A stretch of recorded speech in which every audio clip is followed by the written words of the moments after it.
Dream 11 पर बड़ी खबर आई। 40% दो और घर बैठे ऐसे कॉन्टेस्ट खेलो।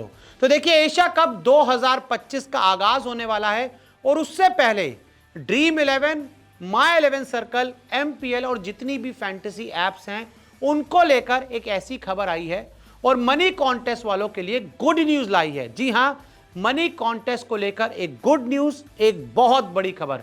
क्या है पूरा मामला, आपको बताते हैं।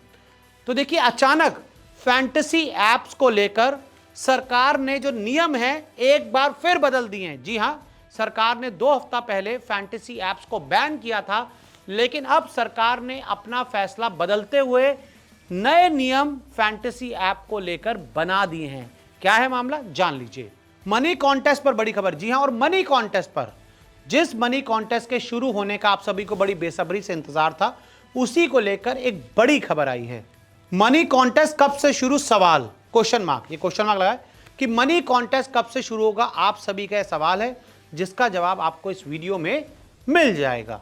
सरकार ने दिया सबसे बड़ा इशारा। और देखिए, सरकार ने कुछ दिन पहले भी कहा था फैंटेसी ऐप वालों को कि भाई आप कुछ नए रिकमेंडेशंस लेकर आइए, आप हमें बताइए कुछ आपको जो सुझाव है तो हम शायद इंप्लीमेंट कर सकते हैं। और अब सरकार ने कुछ नए नियम लाते हुए एक बहुत बड़ा इशारा दिया है।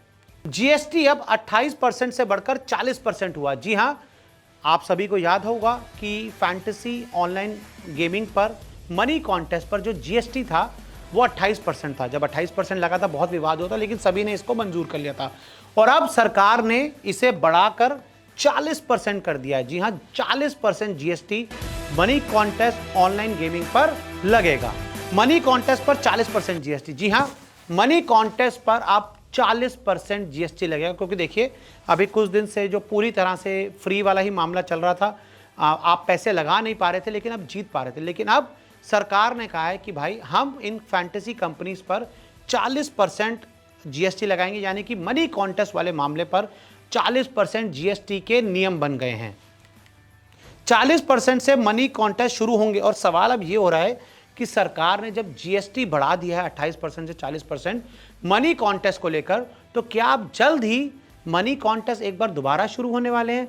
क्या एक बार दोबारा मनी कॉन्टेस्ट फैंटेसी ऐप पर खेल पाएंगे? क्योंकि जब 40% आपने GST बढ़ाया है तो भाई कुछ सोच समझ कर ही बढ़ाया होगा ना, क्योंकि 28% पहले था, अब 40% आपने कर दिया। यानी कि क्या सरकार सोच रही है कि इन फ्यूचर आप एक बार फिर मनी कॉन्टेस्ट शुरू करने वाले हैं? क्योंकि अगर मनी कॉन्टेस्ट शुरू नहीं कर रहे थे तो फिर 40% वाला तो कुछ होना ही नहीं था, 0% ही कर देते।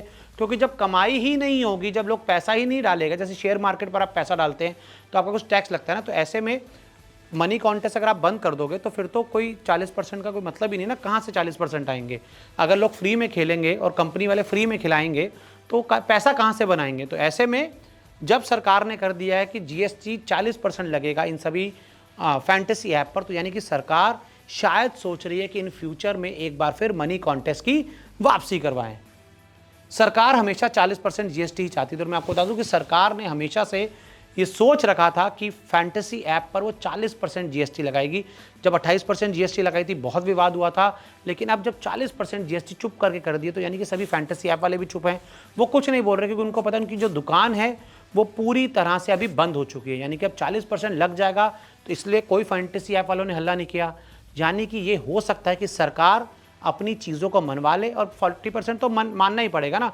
और उसके बाद धीरे से सुझाव लेकर जो मनी कॉन्टेस्ट है इन फ्यूचर दोबारा शुरू करवा दे। और मैं आपको बता दूं कि ड्रीम 11 पर 5 लाख वाला इनाम तो मिल रहा है लोगों को मिलना शुरू हो गया है। जो इनाम मिल रहा है, आप फ्री वाला खेल रहे हैं, नंबर 1 वाले को आने को 5 लाख रुपए मिल रहा है। तो ऐसे में इंडिकेशंस दिए जा रहे हैं बहुत सारे कि एक बार फिर मनी कॉन्टेस्ट की वापसी हो सकती है और जल्द ही इस पूरे मामले को लेकर आपको गुड न्यूज़ भी मिल सकती है।